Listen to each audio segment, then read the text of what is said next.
वंदे मातरम। कर्मचारी साथियों, जैसा कि निर्वाचन आयोग की तरफ से आदेश है, सभी कर्मचारियों की जो डिटेल्स है वो आपको ईएमएस यानी एम्प्लॉय मैनेजमेंट सिस्टम कार्मिक प्रबंधन ऑनलाइन प्रणाली पे अपडेट करनी है। और इसके संबंध में मैंने पिछले वीडियो में डिटेल में बता रखा है कि किस तरीके से किसी भी कर्मचारी को ट्रांसफ़र हो चुकी है तो उसको आउट कैसे करेंगे, कोई कर्मचारी शो नहीं हो रहा तो उसको इन कैसे करेंगे, स्कूल की मैप्ड जो स्कूल है वो कैसे करेंगे, प्रोफाइल अपडेट कैसे करेंगे, ये सारा करने के बाद में एम्प्लॉय की डिटेल्स अपडेट कैसे करेंगे वो भी मैंने आपको बता रखा है। लेकिन कुछ जो नए साथी जिन्होंने एक भी वीडियो नहीं देखा तो उनके लिए सबसे पहले स्टार्टिंग से क्या क्या काम करना है उसको मैं सिस्टमेटिक जो ऑप्शंस हैं उसके बारे में बताने का प्रयास करूंगा।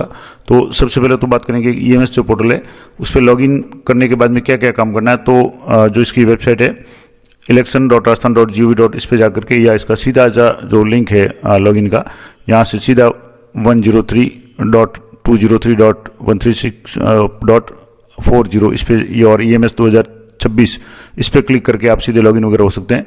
तो लॉगिन के लिए आपको अपने जो भी डीडीओ है उनके डीडीओ कोड जो आप पे मैनेजर वगैरह पे भी काम में लेते थे वो और पासवर्ड में डिफ़ॉल्ट पासवर्ड आपको 123 एंटर करना है। और जैसे इस तरीके से आप लॉगिन करेंगे तो आपको सबसे पहले ऑफिस सेलेक्ट करना है, यूजर नेम में आपके डीडीओ कोड, पासवर्ड में आपको 123 और कैप्चा भर करके लॉगिन करना है। जैसे आप लॉगिन करेंगे उसके बाद में आपको अपना पासवर्ड है वो आपको रीसेट करना है, यानी नया पासवर्ड है वो अपडेट कर लें। यहाँ चेंज पासवर्ड का ऑप्शन आएगा, उसके बाद में आप पासवर्ड है उसको आप नया पासवर्ड इंटर करके कंफर्म करके उसको सेव कर लें। ये सेव करने के बाद में आप जब दोबारा लॉगिन करेंगे तो पहला काम आपको करना है ऑफिस अपडेट, यानी ऑफिस अपडेट में डीडीओ के संबंध में जो भी सूचनाएं हैं वो आपको अपडेट करनी है। और ये एक बार ही करनी है और एक बार सबमिट करने के बाद में किसी तरह का कोई संशोधन नहीं होगा। तो आप अच्छी तरह से देख लें, यहाँ डीडीओ के संबंध में जो सूचनाएं होगी, पहले तो आपको ऑफिस का नाम आ जाएगा, उसके बाद ऑफिस आईडी, डिस्ट्रिक्ट आ जाएगा, डीडीओ कोड आ जाएगा, कोष कार्यालय आपका ट्रेजरी कौन सी है, कार्यालय का नाम आपके आ जाएगा। इसके बाद में मुख्य विभाग जैसे एजुकेशन डिपार्टमेंट वगैरह जो भी आपका होगा वो आएगा, कार्यालय का हिंदी में नाम आ जाएगा, उप विभाग आ जाएगा और डीडीओ का नाम हिंदी में आपको यहाँ दिखेगा, मोबाइल नंबर, ईमेल आईडी और स्थान। इसके अलावा इधर आपको जो भी कार्यालय है वो किस तहसील में, किस विधानसभा क्षेत्र में है वो होगा। और ये सारी डिटेल्स आप देखने के बाद में आपको सबमिट पे क्लिक करके इसको सेव करना है। तो पहला काम तो आपको डैशबोर्ड है या प्रोफाइल अपडेट करना है, ये ऑफिस अपडेट जिसको कहेंगे, ये पहला काम है। दूसरा काम है स्कूल मैपिंग। अब जो ऑप्शन दूसरा यहाँ आपके शो होगा वो होगा स्कूल मैपिंग का। स्कूल मैपिंग जब करेंगे तब एम्प्लॉय इन आउट और एम्प्लॉय अपडेट वगैरह सारे ऑप्शन काम करेंगे। तो सबसे पहला काम आपको स्कूल अपडेट जो मैपिंग करना है। अब मैपिंग का मतलब हो गया कि आपके कार्यालय के अंदर में कितने स्कूल आ रहे हैं या आप जो डीडीओ है उनके अंडर में कौन कौन से स्कूल्स आ रहे हैं, उन स्कूल्स को आपको सिलेक्ट करना है। वैसे जैसे आप लॉगिन करेंगे आपको जो भी स्कूल आपके अंडर के होंगे वो शो होंगे। अगर वो सही है तो आप उसको सेव कर लें, अगर आपके अंडर का स्कूल नहीं है तो आप उसको वहाँ से अनमैप कर दें, यानी अनमैप करते वो हट जाएगा। और मान लो आपके अधीन स्कूल 3 है और 2 ही शो हो रहे हैं तो ऐसी स्थिति में आप स्कूल को कैसे सर्च करेंगे वो भी मैं आपको बताऊंगा। तो स्कूल मैपिंग में आपको आपके अधीनस्थ जो भी स्कूल है उनको मैप या अनमैप करने का ऑप्शन दिया जाएगा। तो पहला तो जो ऑप्शन होगा उसमें होगा आवर डीडीओ मैप्ड स्कूल्स, यानी कि मैं पहले वीडियो में ये डिटेल में बता चुका हूँ, लाइव भी बता दिया है। तो इसमें क्या होगा कि जो भी विद्यालय आपके डीडीओ के अधीन है वो उनकी सूची होगी और जो विद्यालय आपके डीडीओ के अधीन नहीं है उनको आप अनमैप कर सकते हैं। जैसे यहाँ इस तरीके से आपके जो भी डीडीओ के अंदर में जो भी विद्यालय है इनके नाम आ जाएंगे और यहाँ अनमैप का ऑप्शन आएगा। ये ऑटोमेटिकली आपके मैप्ड विद्यालय की सूची है।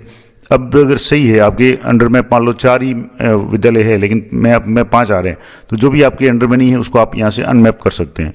और ये करने के बाद में आप यहाँ से इसको अनमैपिंग को लॉक करना है। ये लॉक करने के बाद में आपके अधीनस्थ जितने भी विद्यालय है वो ही रहेंगे, बाकी हट जाएंगे।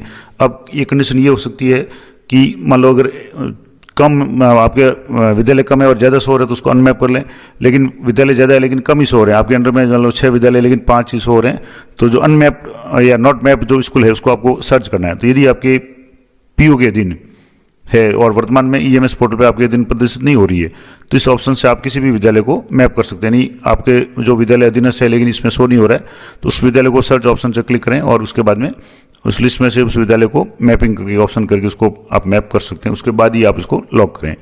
जैसे यहाँ इस तरीके से जो पहला ऑप्शन था आगे आवर मैप स्कूल्स, डीडीओ के अंडर में जो भी स्कूल थी, अब मान लो स्कूल कम है और आपके शो कम हो रही है, जब भी स्कूल ज़्यादा है तो आप यहाँ से जो ऑफिस अनमैप्ड है वो लिस्ट यहाँ आपकी मिलेगी, उसमें से आपको सर्च करके जो भी अनमैप्ड स्कूल है उनमें से आपको लेकर के उसको आपके साथ में मैप कर लेना है।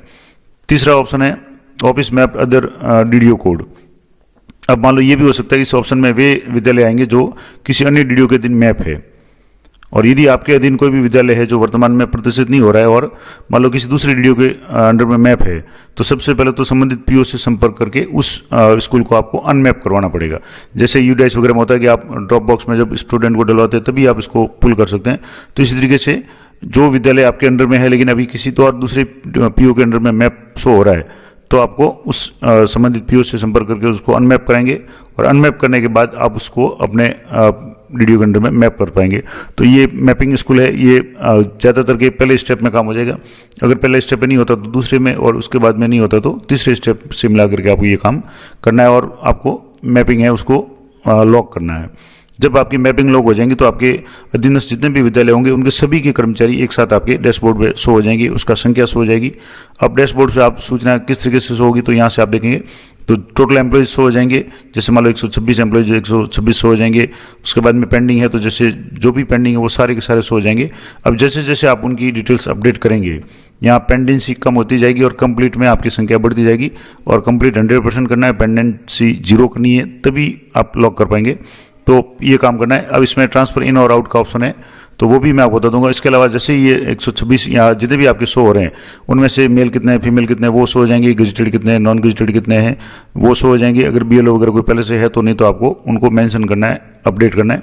अब जैसे एक ऑप्शन है सर्च ऑप्शन, यहाँ जैसे शुरू में यहाँ एक ऑप्शन और दिया हुआ है डैशबोर्ड के नीचे सर्च ऑप्शन। ये क्या काम आएगा, तो सर्च ऑप्शन पे किसी भी कर्मचारी की प्रोफाइल सर्च करने के लिए आप 3-4 ऑप्शन दिए हुए हैं। एनआईसी एम्प्लॉय आईडी से कर सकते हैं, एम्प्लॉय आईडी से कर सकते हैं आरजे वाली।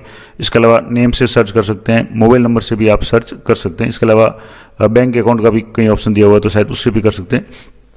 तो ये जो कि आपके अधीनस्थ लिस्ट होगी उसमें से आपको सर्च करना है तो आप सर्च कर पाएंगे।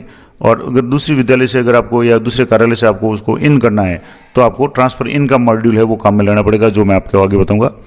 अब इसके अलावा जैसे एनआईसी आईडी से भी ऑप्शन से प्राप्त करेंगे। अब अपडेट एम्प्लॉय, सबसे इंपॉर्टेंट काम जो करना है कि सभी कर्मचारी जो भी आपके अधीनस्थ है उन सब का डाटा आपको अपडेट करना अनिवार्य है।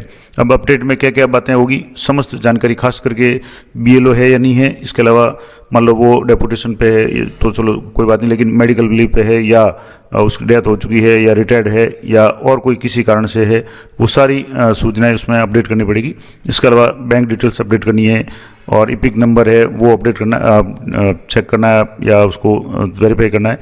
इसके अलावा उसका विधानसभा क्षेत्र कौन सा है, जो कार्यरत है वहाँ का विधानसभा क्षेत्र कौन सा है और मूल विधानसभा क्षेत्र और जिला कौन सा है वो भी आपको अपडेट करना है। तो इसमें कर्मचारी की डाटा है वो नाम के आगे ऑप्शन पे जब क्लिक करेंगे तो सारी डिटेल्स हो जाएगी, जो मैं स्टेप बाय स्टेप पूरे पिछले वीडियो में बता चुका हूँ, वो सारी आपको अपडेट करना अनिवार्य है। जैसे यहाँ इस तरीके से आपके जो लिस्ट आएगी एम्प्लॉय की, अभी जैसे डिफॉल्ट में आपके 5 आएगी तो आप इसको मैक्सिमम करेंगे तो सारे एम्प्लॉयज हो जाएंगे। उसमें से प्रत्येक एम्प्लॉय को एडिट ऑप्शन पर क्लिक करेंगे। अभी जैसे ये पेंडिंग आ रहा है, जैसे ये क्लियर हो जाएगा आपके यहाँ से पेंडिंग की जगह है वो आपके कंप्लीट आ जाएगा और ऊपर जो लिस्ट आएगी उसमें भी आपके कंप्लीट में आ जाएगा। अब यहाँ से ट्रांसफर इन में वो कर्मचारी है जो आपके डीडीओ के अंडर में है वर्तमान में, लेकिन उनकी आईडी आपके यहाँ शो नहीं हो रही है। जैसे मान लो कोई कर्मचारी पिछले कुछ दिनों पहले ट्रांसफर होकर के कहीं और से आया है तो हो सकता है इसमें डाटा नहीं हो, तो उस कर्मचारी को आपको एम्प्लॉय आईडी से सर्च करके इस मॉड्यूल के द्वारा आपको ट्रांसफर इन करना है। जैसे यहाँ से एनआईसी आईडी यहाँ मांग रहा है, लेकिन एनआईसी आईडी से मैंने कोशिश की तो नहीं हो रहा है, लेकिन जब आप एम्प्लॉय आईडी आरजे वाली डालते हैं तो एम्प्लॉय सर्च हो रहा है। इसके संबंध में मैंने सुबह ही वीडियो अपलोड कर रखा है, तो वो जैसे ही आप एम्प्लॉय आईडी डाल के सर्च करेंगे वो व्यक्ति शो हो जाएगा, उसकी डिटेल्स शो हो जाएगी। उसके नीचे जब सारी डिटेल्स के बाद में स्क्रॉल करेंगे तो सबसे नीचे ऐड का ऑप्शन आएगा, ऐड पे आप क्लिक करेंगे तो वो एम्प्लॉय है आपके ऐड हो जाएगा और आपकी जो भी संख्या है डैशबोर्ड पे वो बढ़ जाएगी। अब ट्रांसफर आउट या ट्रांसफर एम्प्लॉय आउट का ऑप्शन उनके लिए है जो कर्मचारी है आपके स्थानांतरण होकर के आपके डीडीओ से किसी अन्य डीडीओ के वहाँ पहुँच गए हैं, लेकिन अभी भी उनका नाम आपके यहाँ शो हो रहा है। ऐसे भी कई कर्मचारी है, तो ट्रांसफर आउट का भी मैंने पिछले वीडियो में डिटेल में लाइव बता रखा है कि जो कर्मचारी यहाँ से ट्रांसफर हो चुके हैं उनको आप कैसे वहाँ से रिमूव करेंगे। तो ये अभी जैसे आईडी पे प्रदर्शित हो रहे हैं तो उनको अन्यत्र ट्रांसफर करना है, इसके लिए आपको ट्रांसफर ऑप्शन है वो काम में लेना है और वो कर्मी के ट्रांसफर आउट करके ही आपके डाटाबेस से रिमूव हो जाएगा। संख्या ऊपर है जैसे डैशबोर्ड से कम हो जाएगी। तो यहाँ से जैसे ट्रांसफर है तो उस पर क्लिक करेंगे, नाम के आगे जो भी ट्रांसफर है तो वो एम्प्लॉय है वो आपके यहाँ से रिमूव हो जाएंगे। ये सारा करने के बाद में तीनों ऑप्शन यानी एम्प्लॉय अपडेट कर लें, ट्रांसफर इन करना है, जिसको आउट करना है पहले आउट कर लें, इन करना है इन कर लें, उसके बाद में सभी कर्मचारी जो है उनकी डिटेल्स अपडेट कर लें, उसके बाद में लॉक करना है। लॉक उस स्थिति में ही करें जब आपके सारे कर्मचारी आपके डीडीओ के अधीनस्थ से सबकी डिटेल्स अपडेट हो जाए और पेंडेंसी है वो 0 हो जाए, तब आपको लॉक करना है। उसके बाद में लॉक होने के बाद में किसी भी परिवर्तन नहीं हो पाएगा, इसलिए लॉक बड़े ध्यान से करें। और ये 13 तारीख तक का समय, तो आप आराम से पहले अच्छी तरह से चेक करके उसके बाद लॉक करें। उसके बाद में रिपोर्ट्स है, तो रिपोर्ट्स आप डाउनलोड का ऑप्शन है, प्रिंट करके आप इसको उपयोग कर सकते हैं, अपने कार्यालय में प्रिंट रख सकते हैं। चेंज पासवर्ड का ऑप्शन है, तो चेंज पासवर्ड का मैंने शुरू में बता दिया कि जब आप लॉगिन करेंगे तभी आपके पासवर्ड चेंज आप कर पाएंगे। तो अब मान लो जैसे एक समस्या जो टेक्निकल कुछ साथियों को भी आ रही है कि वहाँ लॉगिन में या तो क्रेडेंशियल रॉन्ग आ रहा है, आईडी पासवर्ड गलत बता रहा है, तो हो सकता है या तो आपकी जो आईडी यानी डीडीओ कोड है वो आप गलत इंटर कर रहे हो। पासवर्ड शुरू में आपको डिफ़ॉल्ट 1 2 3 करना है, उसके बाद में आपको पासवर्ड है वो चेंज करना है। लेकिन अभी भी रीसेट पासवर्ड का ऑप्शन नहीं है, तो उसके लिए थोड़ा सा वेट करना पड़ेगा। अगर मान लो इस तरह की कोई समस्या आ रही है, या हो सकता है कई बार साइट इशू भी हो। सुबह इस तरह की साइट इशू था कि क्रोम में साइज ये पूरी वेबसाइट खुल ही नहीं रही थी, ऑप्शन काम नहीं कर रहे थे, तो मैंने मोजिला में खोल करके आपको बताया था। तो ये भी कुछ साइट पर लोड होने के कारण टेक्निकल इशू हो सकता है। तो ये पूरी जानकारी मैंने आपको बता दी कि इस मॉड्यूल में कौन कौन से ऑप्शन हैं, किस तरीके से क्या क्या करना है। जानकारी अच्छी उपयोगी लगे तो वीडियो को लाइक करें, शेयर करें। और इसके संबंध में मैंने प्रत्येक टॉपिक पे ट्रांसफर इन कैसे करना है, आउट कैसे करना है, एम्प्लॉय की डिटेल्स अपडेट कैसे करनी है, सभी प्रोफाइल कैसे अपडेट करना है, स्कूल जो आपके अधीनस्थ है वो मैप कैसे करना है, अनमैप कैसे करना है, एक एक टॉपिक पे मैंने वीडियो बना रखा है। तो वो वीडियो जरूर देखें, वीडियो को लाइक करें, शेयर करें। मिलते हैं नेक्स्ट वीडियो में, तब तक जय हिंद, जय भारत।